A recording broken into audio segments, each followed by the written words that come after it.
no máximo a Pacaembu. São avenidas que já não andam. 9 horas da manhã, a Avenida Pompeia está parada já quase na Cajariba. E para chegar no metrô, você demora meia hora. Eu moro na Pompeia, trabalho em Pinheiros, eu levo 1h30 de ônibus para ir, entendeu? Já não dá mais para andar nessa cidade. Então, por favor, pensar também, não só para a região, para lá do Rio, mas para cada linha férrea também. Obrigada. A última dica, e depois a gente volta para a mesa. Queria só fazer uma pergunta rápida para a Fernanda. Na hora que o Vlad estava apresentando, eu fiquei curiosa para saber o critério de localização das HS, assim, as possibilidades, os toques, tudo ficou super fácil. Mas aí você mostrou 3 polos, né, parecia que é 3 polos de localização das HS. Eu fiquei curiosa para saber qual foi o critério para alocar geograficamente essas HS.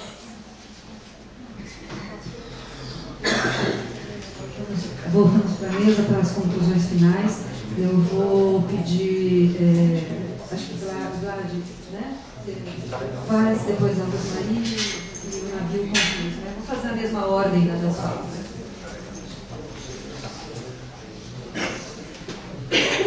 Então vamos lá. A primeira coisa que eu queria falar é o seguinte: isso serve para os elogios e para as críticas. Essa proposta de operação do plano, eu tenho particularmente também para trás a banca, isso não é mérito só meu. Houve um trabalho exaustivo da equipe interna da São Paulo Bonito. Acho que é equipe grande. Dividir os elogios e as críticas também com todo mundo. Eu acho que boa parte das questões que eu colocava aqui se resume numa grande questão, que é a gestão. A gestão da operação. Isso é fundamental. Tá? Se vocês forem reparar bem, nesse projeto de lei da operação urbana é o único deles que fala pessoalmente. Quem tem que falar qual é a prioridade da utilização de recursos é o grupo de gestão. Nem a Operação Faria Lima, nem a Águas Prata falam isso claramente. Isso deu margem a acontecer o que está acontecendo. Se a gente tem uma relação de obras ali que a lei prevê, e você vai fazendo ela, e essas coisas vão passando pelo grupo de gestão, e vai se fazendo. Aqui nesse projeto de lei, a gente colocou como uma das incumbências do grupo de gestão definir qual é a prioridade. A gente sabe que prioridades são muitas. Tem HS, tem drenagem, tem trânsito, etc. Vai caber o grupo de gestão, UBS, saúde. Vai caber o grupo de gestão dizer como utilizar. Eu acho que a gestão da operação urbana, desde que a partir de 2001, né, com a Praia, ela passou a ter um grupo de gestor com a participação da sociedade civil, algumas coisas andaram, né? Algumas coisas avançaram. Eu acho que precisa avançar mais aqui. No âmbito das discussões até do Goiânia, acho que de fato aqui não está transcrito. A gente falou muito da necessidade de uma gestão técnica, não só de uma gestão administrativa, como é feita hoje. Um acompanhamento técnico, de verificar os objetivos estão sendo alcançados, não estão, correção de rumo a gente pode dar, etc. Talvez isso devesse estar mais explícito no projeto de lei. Com relação à transposição do plano urbanístico para o projeto de lei, foi feito um esforço muito grande. Tá? Eu não sei se a gente conseguiu fazer de 100%. De fato, acho que a gente aqui já conseguiu elencar uma série de imprecisões na lei e tal, que a gente vai ter que arrumar. Mas, enfim, nesses 20 e tantos anos do mundo da São Paulo agora, essa foi a primeira vez que foi feito um projeto de lei junto com pelo menos 3 procuradores do município. Tá? E o tempo todo eles nos perguntavam o seguinte: o que vocês querem dizer com essa diretriz do urbanismo? Tá, vocês querem dizer isso, então vamos escrever isso para que esteja refletido no projeto de lei. Foi um trabalho árduo e cheio de falhas ainda, tá? Está cheio de falhas, precisam ser corrigidas. Mas houve essa preocupação de fazer com que o texto da lei espelhasse a intenção do projeto urbanístico. Por outro lado, eu particularmente entendo que algumas questões não devem fazer parte de um projeto de lei. Então, por exemplo, quando o Eduardo fala dos custos das obras, é evidente que a gente pode ter uma relação dos custos dessa obra, mas eu não sei em que medida isso deve entrar em uma lei. Porque você não sabe qual é o custo de uma obra amanhã ou daqui a 10 anos, enfim, você corre o risco de fixar um preço hoje e ele ser execuível daqui a 10 anos. Então, tem que achar alguma outra forma de fazer isso. E até por esse motivo, a gente parou o plano urbanístico num determinado nível para não avançar demais. A operação urbana é um tipo de intervenção que dura 10, 15, 20 anos. Acho que não teria muito sentido a gente ir muito além desse plano de melhoramento público e começar a definir, por exemplo, nesse local deve haver uma UBS. Não que a UBS não seja necessária, ela é, mas será que tem que fazer parte de uma lei, dizer em que lugar vai ter uma UBS? Ou seria melhor a gente ter uma lei mais ampla, falando, deverão ser feitas UBS. No momento oportuno, a gente vai ver qual é o lugar mais adequado para ela instalar. É que eles usam o dinheiro da UBS para fazer tampar buraco, reformar a calçada da Faria Lima lá. Dei 3, 4 vezes. Então, mas E outra, o que me falaram é que o dinheiro da operação urbana não é para fazer UBS, nem escola, nem creche. Tem 500 milhões, 700 milhões aí da Faria Lima, parado lá no banco, tá? E nós se ferrando aqui, meu. Sabe? É verdade. Exatamente, mas acho que esse é o ponto. Se a gente pegar a Faria Lima e a Estaiada, essas leis, elas falam quase que detalhadamente quais são as intervenções que precisam ser feitas. O UBS está fora. Então, o que você fala? Bom, a construção de UBS não está na lista de intervenções. Então vamos mudar, gente. Pode mudar, vamos mudar.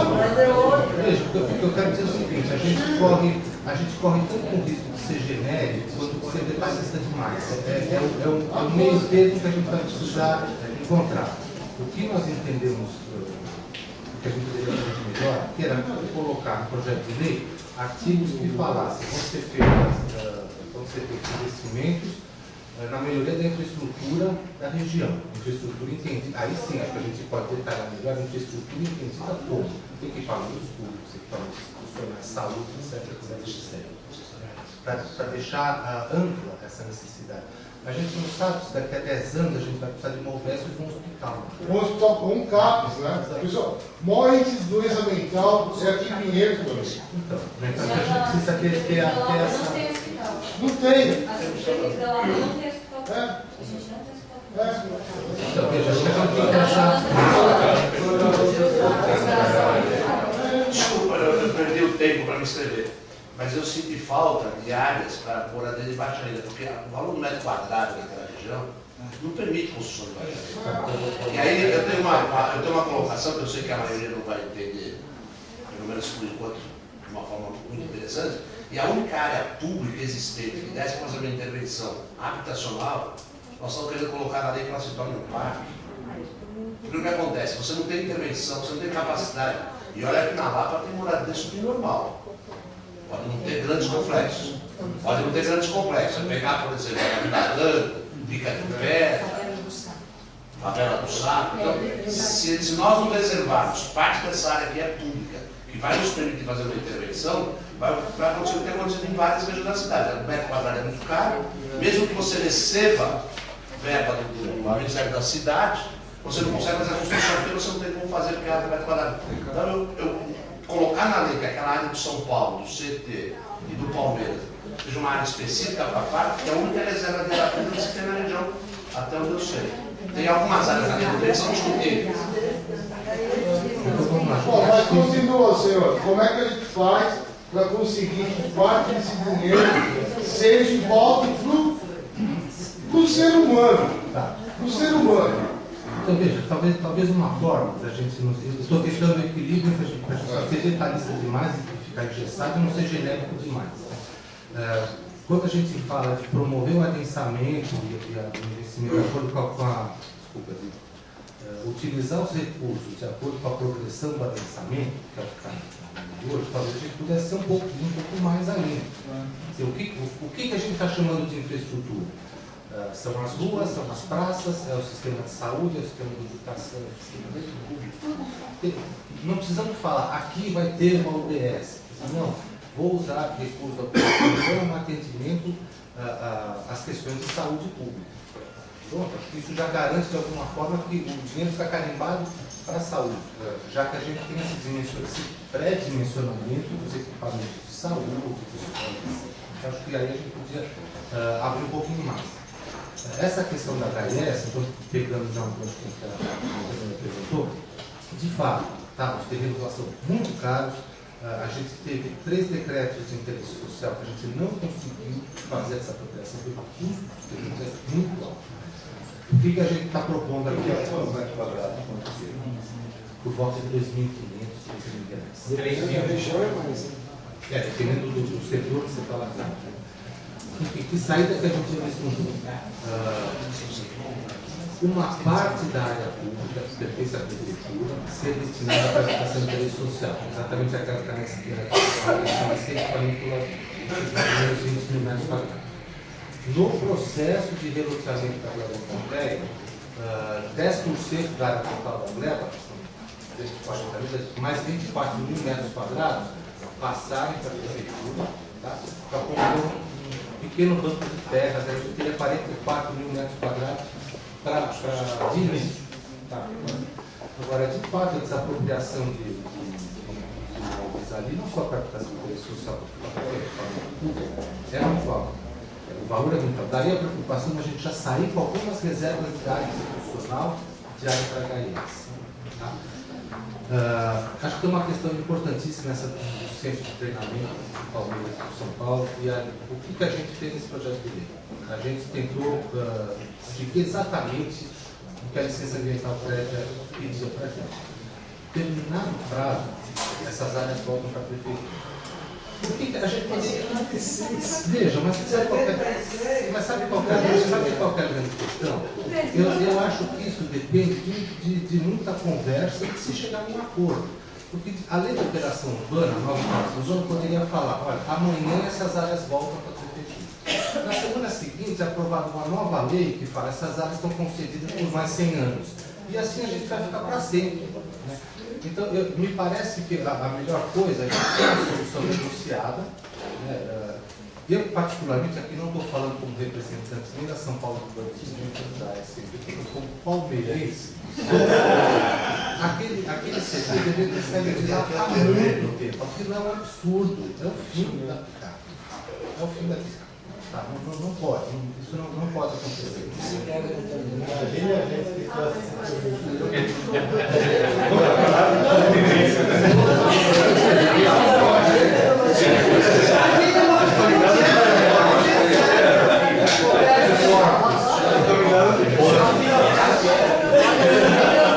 Eu acho que a gente precisa de uma solução negociada para esse assunto. A gente tem um projeto de lei que prevê a extensão do prazo.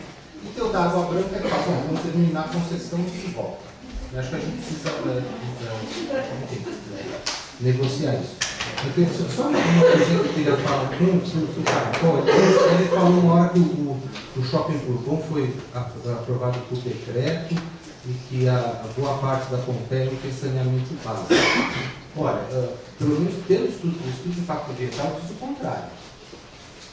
O código denuncia a falta de saneamento. Quem anda aí embaixo deve ser justiça. Aonde está sendo feito os prédios novos na Baixada, vira para o Paraná, tem várias pessoas que precisam, não tem água. Não paga. E com relação ao Bourbon, ele não foi aprovado pelo decreto. É uma proposta de participação da operação da Nova Luz, pagou os recursos que foram definidos na época, e está tudo ótimo.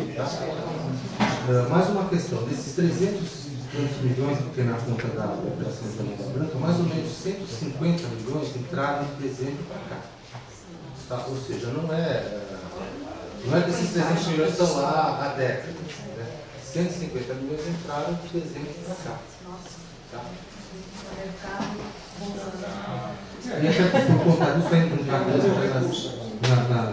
nas últimas coisas, com relação a direito de protocolo. O que a gente buscou aqui foi dizer o seguinte: a gente adotou a data da emissão da licença ambiental prévia como um marco. Tá? Então, tudo que for. Deixa eu até ler aqui. O que for. Isso.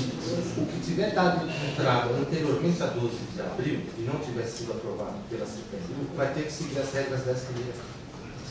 Tá? A gente tem alguma margem nessa operação urbana. O estoque residencial está esgotado. Então não pode aparecer mais em residencial. Agora a gente corre o risco, se o estoque não residencial começar a ser consumido, e pior, sobre as áreas que a gente está pretendendo reservar para fazer os parques, os sistemas viários, etc. Evidentemente, a gente está longe de querer a perfeição. E não conseguimos a perfeição. Eu acho que ela avançou bastante, acho que ela toca em pontos importantes, ela precisa ser mais detalhada, mais esmiuçada. Acho que a questão da taxa de permeabilidade de população é um fato. Né? A gente falou muito no caso dessa taxa de 30%. Posteriormente, a gente fez o FCTH, né, que estava fazendo o plano de drenagem, aferir para a gente se essa taxa de permeabilidade de 30% teria alguma eficácia sobre a drenagem. Não tem. Pode ter eficácia outros motivos. Você tem mais área permeável, você vai plantar mais árvores, etc. Tudo bem, aí não dá. Agora, com relação à drenagem, não. O que eles nos aconselharam foi exatamente de fazer eles já até propuseram, a gente tem essa fórmula, foi uma fórmula calculada para a área da Água Branca, é uma revisão da lei de piscinas, que aumenta mais ou menos em 5 vezes o volume de água que tem que ser captada dentro dela. Do ponto de vista de drenagem, segundo esses especialistas, essa é uma medida muito mais eficaz do que o aumento da taxa de permeabilidade. Enfim, uma questão para a gente. Enfim, é isso. Se eu puder só concluir, eu acho que a gente, se fosse possível, a gente definir um pouco melhor qual é o papel do grupo de gestão. Eu concordo com a Rosmarie que a gente não deve jogar a água agora junto com o bebê. A operação urbana é um instrumento, dependendo de como ele for utilizado, ele pode ser bom ou ruim. Agora, eu tenho certeza, por conta da experiência dessas operações urbanas que tem em Lisboa, que a gestão é fundamental. A gestão é fundamental. Tá? E nesse sentido, o grupo de gestão que a gente está propondo aqui, ele não sai com nomes pré-definidos da sociedade civil, tá? Como saíram nas outras. São entidades representativas que têm um mandato de 2 anos e que vão participando desse. Eu só queria perguntar para vocês sobre o patrimônio cultural, como é que vocês viram? O patrimônio cultural material, né? Tá certo, Patrimônio histórico. Só para você fechar aí. Tá legal, vamos lá. Então, o Walter Pires mandou para a gente um termo de referência para fazer aquela pesquisa. Tá? A gente não conseguiu fazer porque houve uma dúvida jurídica dentro da São Paulo Urbanismo, se a gente poderia usar o recurso da atual operação urbana para contratar esse. De fato, nesse projeto de lei não apareceu nada. É o caso de aparecer, então. Poder usar recursos da operação urbana para fazer esse estudo e encaminhar para o DPH. Isso realmente é uma falha desse projeto de lei. Porque não aparece mesmo. Não aparece mesmo. De fato, não aparece. Obrigado, Jorge. Eu pediria só consenso da Rosmarie e do Eduardo para passar para o navio, que foi lembrado que tem um compromisso ainda a cumprir hoje, e ele está pedindo para passar na frente de vocês e dar uma palavrinha final. Bom, realmente eu vou pedir desculpa que eu vou precisar sair, já estou atrasado, e embora eu prefiro fica mais divertido essa discussão, mas eu queria dizer principalmente o seguinte, que o projeto precisa, eu acho que precisa ser revisto, tem muitas coisas para serem melhoradas, que é normal, tá certo? É normal qualquer projeto de lei, quer dizer, quanto mais a gente vê, a gente percebe que tem, né, mesmo quem fez, vai percebendo que tem mudanças, tem várias mudanças, Mas eu queria destacar uma coisa, quer dizer, tem algumas coisas que eu queria destacar. Em primeiro lugar, os CTs, o Centro de Treinamento de São Paulo e do Palmeiras. Eu tenho um vereador que é diretor do São Paulo, que é exatamente o Marco Aurélio Cunha, que apresentou o projeto de lei e que reivindica que o São Paulo chegue na mesma data que o Palmeiras, certo? 2076, quando estaremos todos mortos, certo? E simplesmente quer eternizar aquele centro de treinamento com os funcionários privados. Eu acho o seguinte, posso ser bem sincero aqui com vocês. Se não tiver uma puta mobilização da sociedade contra isso, não vai. Eu acho que nós temos que aprovar na lei, junto com a lei, trazer o Palmeiras para a data do São Paulo, que é 2022, certo? Ou daqui a 9 anos. Isso é uma hipótese. Outra hipótese é trazer para já, certo? Agora, eu acho que essa negociação tem que ser feita com o prefeito, tem que fazer com o São Paulo, com o Palmeiras, tem que prever, eu acho, assim, como negociação. Né? Você tem um terreno lá na Guarapiranga, lá em Paredeiro.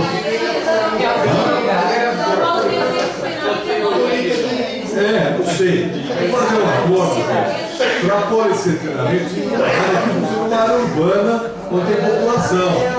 Certo? Quer dizer, eu acho que é uma negociação que tem que fazer com os clubes. Agora, tem que ter uma mobilização da sociedade. Quer dizer, a gente achar que na Câmara vai conseguir, quer dizer, não vai conseguir fazer essa prova, vai ser uma guerra, não vai conseguir, vai ficar assim. E aí tem um argumento que eles vão usar que é muito claro. A prefeitura está dando 400 milhões para o Corinthians, para o Itaquerão, certo? Esse argumento já foi utilizado, certo? Então, eu acho que essa aqui é uma questão que precisa ter... Mas quanto está fazendo para a Arena Palmeiras? Bom, aí eu não sei. Aí, ó. Quem tiver especialista nesse Palmeiras, eu posso dizer. Mas gente, olha, é o seguinte, não deve ficar berrando aqui.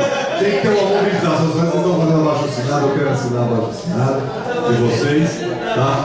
E eu acho que tem que mobilizar, tem que fazer com que se sensibilize os vereadores, tá certo? Porque senão isso não vai, depende do negócio do prefeito, e uma sensibilização dos vereadores em relação a isso. Eu acho que é muito importante o parque no processo de equilibrar as áreas construídas com as áreas verdes da região. Outra coisa que eu queria falar, que aí é uma discussão que eu quero fazer, tem a ver com o que o João Pedro falou aqui, mas então só ele, né? A questão de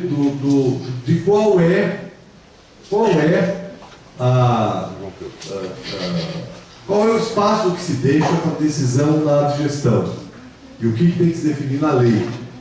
Eu acho que essa é uma questão importante. Eu apresentei na Água Espraiada, na época, umas emendas que não foram aprovadas, foram rejeitadas pelo governo e tal, que estabelecia prioridade para a habitação da operação urbana da Água Espraiada, certo? E foram rejeitadas e não, né? Nenhum governo acha que vai ficar pelo resto da vida, certo? Que vai se eternizar e que vai mandar em tudo, certo? Essa é um pouco a é verdade. É verdade. Né? Chaves, é verdade. Essa é a noção que prevalece sempre. Que vai.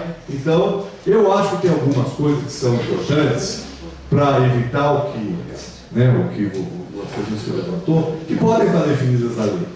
Eu acho que a definição de algumas prioridades, estabelecer um programa, o que faz antes, o que faz depois, né? Porque o espaço do Conselho Gestor com representação de entidade, certo?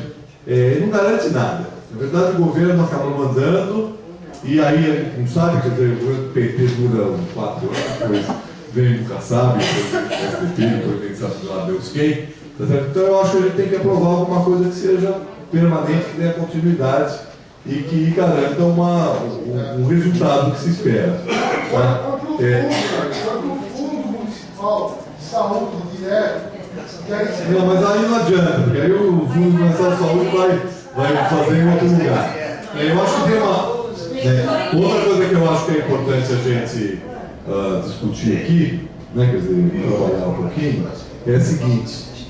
Acho que vocês da Pompeia falaram da questão da ligação das avenidas. Nós temos aí, temos as 4 pontes. Essa operação urbana tem 4 pontes.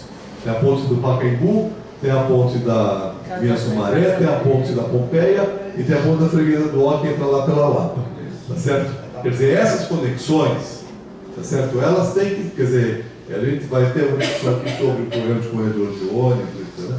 Nós temos que trabalhar na perspectiva de que exista um corredor de ônibus nessas avenidas, que façam essas conexões e que a gente avance nessa conversão do automóvel para o transporte coletivo. Porque se a gente for ver, as linhas de metrô que existem, elas são sempre oeste-centro. Né? As duas que estão previstas e o trem, todas elas fazem conexão nesse sentido. Tá certo? Nós não temos a conexão no sentido perimetral, elas são radiais. Então é da oeste para o centro. Certo? Todas elas que estão previstas, inclusive a nova que está prevista, também vai fazer essa mesma ligação. Nós temos que trabalhar nas conexões perimetrais, que são por essas avenidas. Isso não está previsto na operação urbana, recursos para corredores de ônibus. Eu acho que corredores simples. Ficar fazendo corredor muito complicado acaba não acontecendo. Mas porque é a maneira de fazer a conexão que conecta as linhas de metrô que tem nesse sentido com a linha da Paulista, que também está na mesma direção. Então eu acho que essa conversão ela é fundamental. Essa conversão do automóvel para o transporte coletivo, ela é fundamental, senão nós não viabilizamos a cidade. Não é questão da operação urbana só, é viabilizar a cidade como um todo. A outra eu já tenho batido bastante, que é a questão do residencial, reforçar o não residencial. O natural hoje que está acontecendo, que o Caracol falou aqui, é cada vez mais, né, é o que vai acontecer, cada vez mais, se ficar do jeito que está, vai ter que ter mais não residencial, por várias razões. Primeiro, porque é o que tem de outorga. Então não vai ter mais edifício residencial enquanto não mudar a lei. Tá certo? Então, né, nós temos que fazer, e aí acho que nessa reversão, né, bom, eu acho que essas coisas, as questões principais, eu acho que aí tem uma questão que nós temos que aí voltar a fazer uma análise mais, né, em que medida a lei garante, né, o que se espera. Né? E em relação a isso, uma questão que eu acho muito importante, que é a questão não só da habitação de interesse social, como da habitação incentivada, essa porcentagem, garantir que em todo empreendimento tenha uma porcentagem de fato, né, de habitação de renda mais baixa. Agora, em relação à questão da valorização, eu estou convencido do seguinte: enquanto a gente não produzir habitação para atender a demanda, vai aumentar o preço. É óbvio. Tá certo? Quer dizer, se tem gente que paga 10 mil, paga aqui na Vila Madalena 15 mil, certo? Né? Vai pagar lá 10 mil, paga 8, vai pagar 10. Se eu já nem percebi hoje, né? Agora, se você tiver mais oferta, tá certo? Quer dizer, na hora que nós tivermos mais oferta, que nós não temos tanta gente que consegue pagar 10 mil metros quadrados, tá certo? Então tem que aumentar a oferta, porque nós temos uma oferta reprimida de habitação nas cidades. Né? É uma questão óbvia. Né? Se o cara coloca 15 mil metros quadrados, se tem quem paga, ele vai continuar colocando 15 mil. Tá certo? Agora, se não tiver, não tiver quem pague 15 mil, aí vai baixar até baixar lá na ponta, que é baixar o preço do terreno. Agora, numa cidade que tem poucas localizações com qualidade, é óbvio, num lugar onde você tem 65% das pessoas morando e 15% 65% dos empregos e 15% das pessoas morando, vocês querem morar naquele lugar. Vão morar lá na Zona Leste. Quem não consegue pagar aqui, vai pagar lá. Então, se não tiver mais oferta por aqui, então, nesse sentido, a questão da habitação, eu até radicalizaria mais, né? A questão do tamanho da unidade, etc., para que a gente possa ter, para uma baixa classe média, não vou falar nem interesse social, que também é importante, mas para a baixa classe média, para a classe média, os filhos de classe média que não conseguem, quer dizer, não conseguem pagar esse preço. Então é uma questão quase matemática, tá certo? E a tendência vai ficar cada vez mais caro, e a não ser que haja a possibilidade de produzir. Então eu acho que, nesse sentido, talvez até radicalizar um pouco mais, né, os princípios. A gente falou várias outras coisas aqui que eu acho que são importantes, a questão do patrimônio, questões ambientais, né, a questão da permeabilidade. Eu acho que tem que manter os 30% de permeabilidade, tá certo? Não que eu acho que o 30% de permeabilidade vai resolver a verdade. certo? Tem que ter outros mecanismos para resolver a drenagem, mas arborizar, quer dizer, aquilo ali é um deserto hoje, né? Não tem uma árvore naquela região. Então, se tiver 30% de área permeável, significa que 30% de área disposta a plantar. E aí, o princípio, que é o princípio de verticalizar para liberar o solo, ele passa a ser razoável, né? Senão nós não vamos. Então, eu queria só colocar essas coisas e, certamente, nós vamos estar elaborando propostas para melhorar aí, contribuir junto com, né, com a equipe, inclusive, que fez, na medida do possível, qualquer gente está, né, à disposição aí para que a gente possa estar construindo, né, não só da FP Urbanismo, como das entidades da sociedade, da Pompeia, né, da Lapa, né, de toda a região, para que a gente possa estar melhorando essa lei, segregando os recursos da operação anterior, tá certo? E, quer dizer, esses empreendimentos que foram feitos, a maior parte deles foram do lado de cada linha, tem essa discussão. A maior parte dos empreendimentos, Bourbon, vários outros, a própria Arena Palmeiras, foram feitos do lado de cá, tá certo? Então, quer dizer, o que tem que ser feito para, vamos dizer assim, utilizar os recursos da operação que foram nesse setor para minimizar os impactos que aconteceram e, evidentemente, ampliar o perímetro para poder, inclusive, depois viabilizar as melhorias do outro lado do rio, inclusive, que eu acho que são fundamentais. Então é isso, gente. Obrigado, desculpe sair agora, mas passa aí para os outros colegas. Palavrinhas finais rapidinhas, porque já são 10h30, todo mundo querendo. Eu acho que eu tenho só 3 pontos que eu considero que seria importante que nós ficássemos com eles em mente. O primeiro, eu vou estar mandando depois para vocês o arquivo eletrônico desse documento, então logo nós o entreguemos no dia 16, diz respeito ao parecer técnico que foi assinado pelo CADES.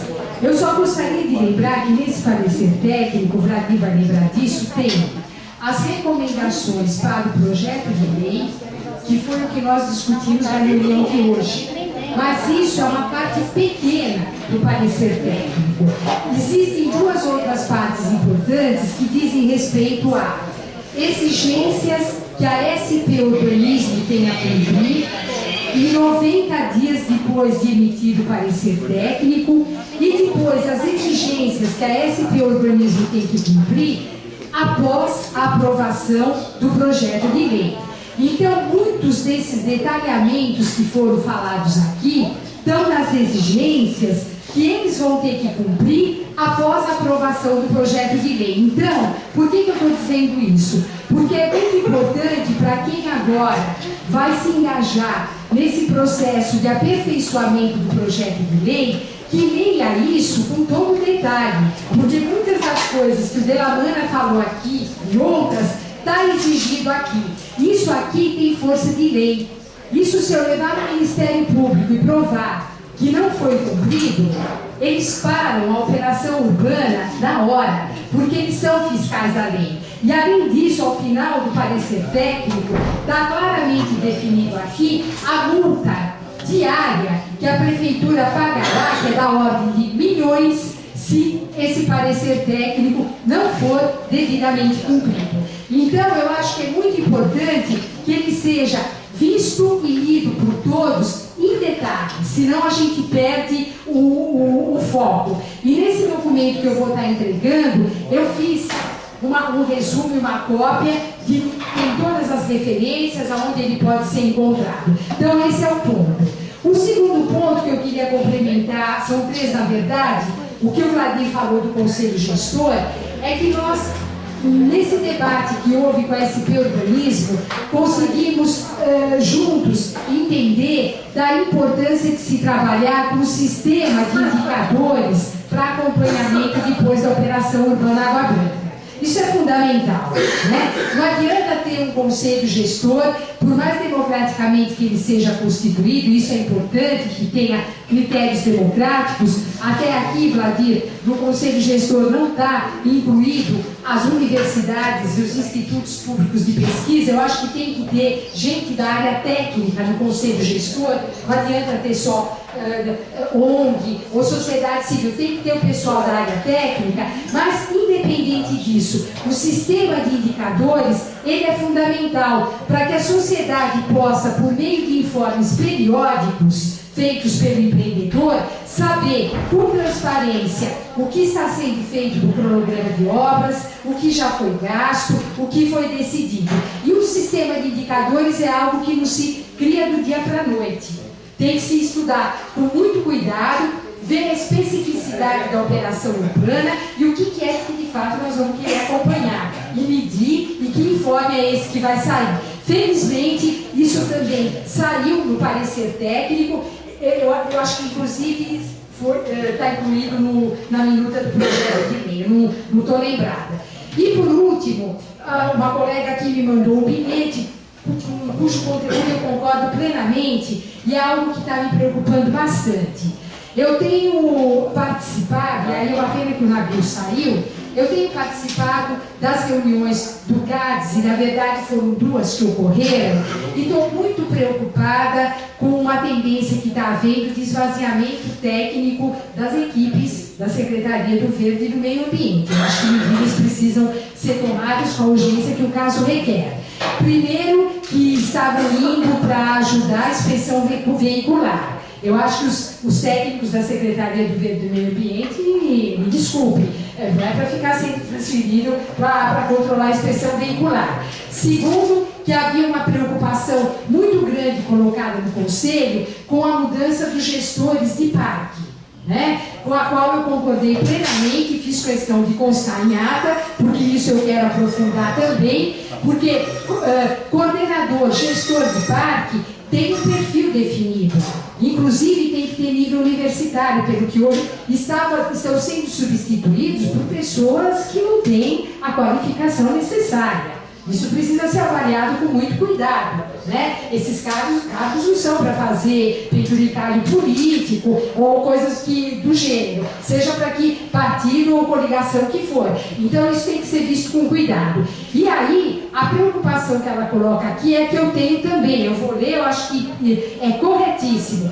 Com a falta de pessoal técnico que tem ficado evidente na nova gestão da Secretaria do Verde e do Meio Ambiente, Rosmarinho, como vai se dar a fiscalização, acompanhamento e a gestão da operação urbana Água Branca, já que o parecer técnico emitido e assinado pelo CADES, todas as recomendações e exigências, quer em relação ao projeto de lei, quer as licenças ambientais que vão ser feitas, têm que ser avaliadas, acompanhadas pela equipe técnica da Secretaria do Verde e do Meio Ambiente. Então, eu acho que a Secretaria tem que ficar mais presente nesse debate. Eu não estou vendo que ela esteja, está muito concentrado na CMDU, não sei se porque o secretário é da coligação e é de um outro partido, enfim, mas isso não pode acontecer. Assim como eu falei isso para o Dadir no início e finalizo, que como nós estamos falando em aproximar habitação, moradia de emprego, o secretário Eliseu Gabriel, da Secretaria do Trabalho e do Empreendedorismo, e eu faço parte do Conselho Municipal de Ciência, Tecnologia e Inovação, tem uma série de propostas sobre a questão de gerar novos polos de emprego e renda na cidade, inclusive parques tecnológicos. O Parque Tecnológico da Zona Leste está retomando a questão do Parque Tecnológico do Jaguaré, outras coisas em Pirituba e tal, e isso tem que ser discutido conosco no âmbito da operação urbana Água Branca. O emprego não é só o que tem, é o que está sendo previsto para o futuro, e eu não consegui ainda ver em nenhum lugar aonde a Secretaria do Trabalho e do Empreendedorismo está discutindo isso, costurando conosco, nem a Secretaria do Verde e do Meio Ambiente. Bem, então eu acho que o momento é um momento muito oportuno para que que, discutindo o plano diretor e todas essas propostas, a gente possa aperfeiçoar essa minuta de projeto de lei, né? De maneira que nós tenhamos de fato algo que, ao ser aprovado na Câmara Municipal, seja o melhor. E eu tenho realidade para perceber, como eu já voltei a dizer a vocês, eu concordo com o Nabil, isso aqui é uma minuta. E uma minuta na Câmara dos Vereadores pode se tornar um Frankenstein. Inúmeros interesses estão em jogo, o centro do Palmeiras e do São Paulo é um deles, mas tem outros também. Então eu acho que nós precisamos ficar constantemente mobilizados. É só isso. Bom, eu não vou me estender muito, mas eu acho que realmente a gente tem que trabalhar no sentido de estar sempre atento às questões que estão acontecendo na cidade e tentar realmente, de fato, ver como a gente pode aprimorar esse instrumento que é o instrumento da operação urbana, né? Acho que as críticas que eu fiz aqui foram nesse sentido. Eu também acho que quanto mais definido tiver, melhor, porque a gente sabe que das pressões que os grupos de gestão sofrem, inclusive porque, dependendo da coligação do partido que tiver, a gente sabe que as indicações são políticas, né? Mesmo nos representantes da universidade, eu posso falar porque eu fui representante da FAUNA CTLU e na época tive um problema muito sério com um representante da prefeitura que agora está sendo processado porque adquiriu 105 imóveis durante a gestão dele como diretor do departamento de Aprove, né? E imediatamente eu fui levar isso para a pessoa quem eu representava, quer dizer, o diretor da instituição que eu representava, e ele falava que eu fui muito verde, né? Muito verde no sentido de ingênuo, e na verdade era super amigo do prefeito na época, né? Então eu acho que essa questão das representações dos conselhos de gestão, a gente tem que tomar muito cuidado, inclusive porque, como é paritário e o voto de Minerva e Demurg, lógico que a gente está falando com o Vladir, que é um cara que a gente respeita, sabe que é um cara comprometido, mas às vezes nem sempre, né? Por exemplo, a operação que ele mostrou aqui é um avanço, né? A operação Urbana Lapa-Brás não previa nada de HIS, nada, né? A gente fez uma discussão, na época eu coordenava o grupo de trabalho do IAB, e a gente falou, mas como uma operação urbana não prevê HIS no seu perímetro, e era um perímetro grande, porque era da Lapa até o Brás, né? Depois tinha a Lapa, a Moca Vila Carioca. Então eu acho que essa questão, por isso que eu acho que talvez, lógico, acho que a gente não pode engessar também as coisas, né? Falar, bom, vai ter que ser uma UBS de 500, não sei, vai ter que ser estudado, aí talvez a questão dos índices, né? Acho que vai ter que ser... Tem os índices já. Então, tantas vagas, então. Eu acho que vai ter que, isso poderia estar um pouco melhor explicitado, porque a gente sabe que na hora que isso vai para o confronto político, né, infelizmente a população não tenha o poder que a gente espera que tenha, então acaba sendo perdido, né? Acho que o Paulo, né, lembrou o caso escabroso, absurdo, que graças a Deus não se realizou, que era a venda de uma quadra, uma área valorizada que tinha equipamentos públicos essenciais. Afinal de contas, as pessoas que trabalham nas casas que estão ali, né, elas têm que deixar o filho na creche, o filho tem que ir para a escola, né, e provavelmente é muito mais fácil se elas puderem colocar o filho na escola do lado do emprego, né, e não deixar lá longe, depois ter que sair correndo. Então, acho que essas questões, acho que quanto mais estiver definido, melhor. Até mesmo a localização, né, já que tem terrenos públicos, o ideal é que sejam nesses terrenos, justamente em função dos custos, né, do terreno, e que certamente vão aumentar, né, com a operação, elas aumentam. Então, se já tem os terrenos públicos, já tem esse estoque, eu acho que é uma questão. Agora, eu acho que é um absurdo o sistema de concessões, eu sei que é um problema político, essas concessões de terreno público, né, elas foram historicamente dadas, é uma das maiores representações do patrimonialismo e do clientelismo no Brasil, né? Elas não têm sentido nenhum de ter, né? A ideia era, não, entra em concessão, eu crio aqui esse centro de treinamento, eu abro para a população como área, não abre coisa nenhuma, são enclaves fechados em que os times vão.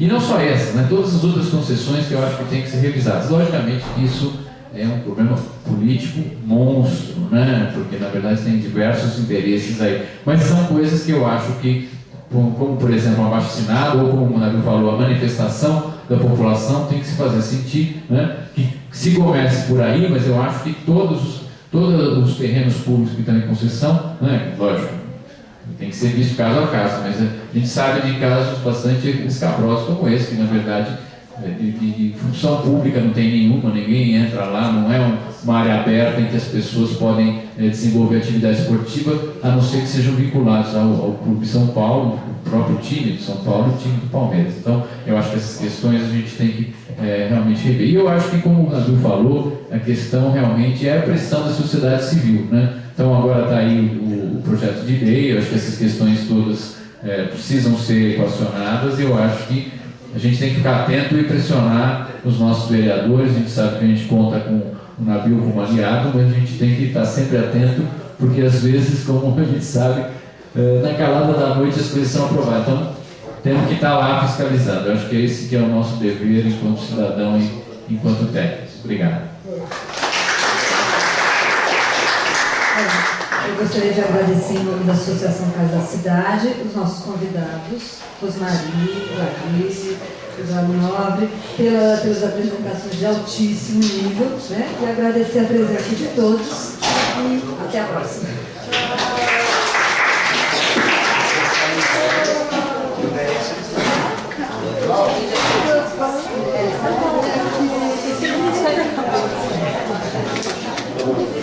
Você vai estar na frente da Roberta? Aonde? Na Rua da Cidadania. Ah, é? Rua da Cidadania, tá. Quando vocês vão lá,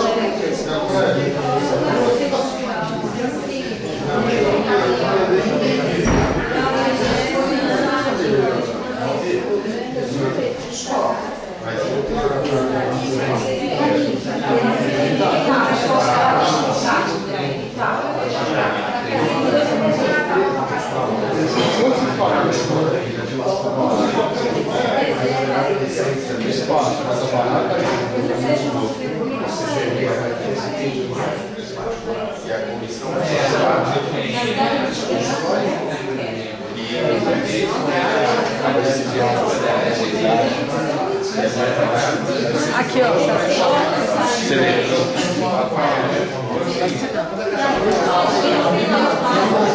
Que a comissão fosse lá na região e ouvisse a comunidade. Então, vai agora na quarta-feira.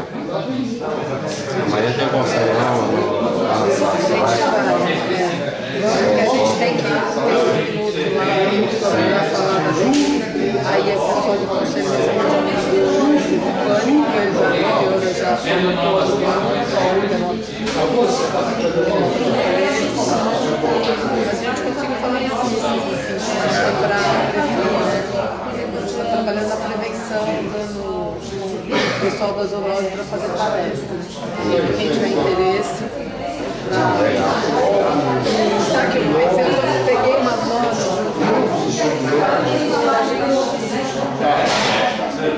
Estava pedindo hoje a principal de saúde fora da saúde da Pinheiro, espaço lá, aí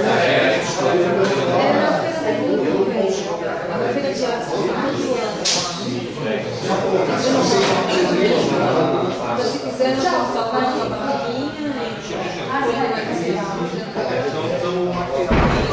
Porque o pessoal da horta do banco vai nós vamos falar com o Pedro ou com o Caco. Vamos ver se eu empresa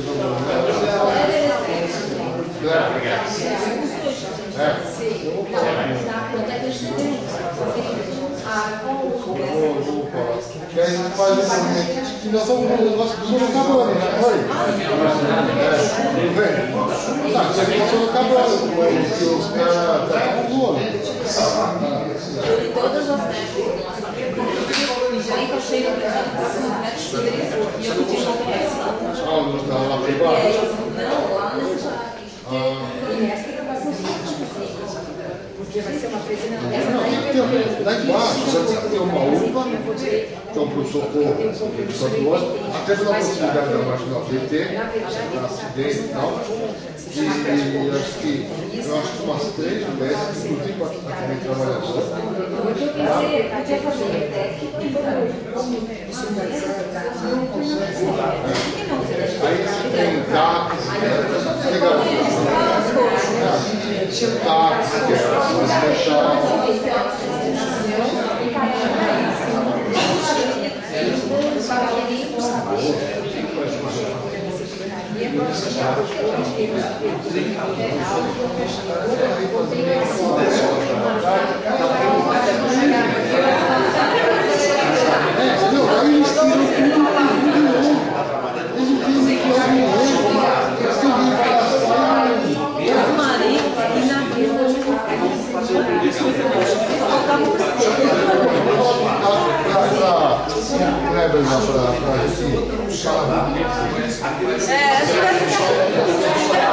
Aí junta tudo lixo brilho lá. Vai estar lá. Vai. Eu não sei qual é a resposta. Geralmente,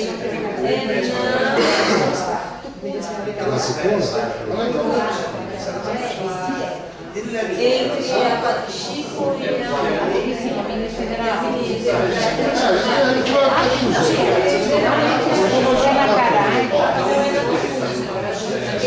Tem uma roelinha passada Tem coisa de cachorro. Você estava filmando? Ah, não, mas eu desliguei.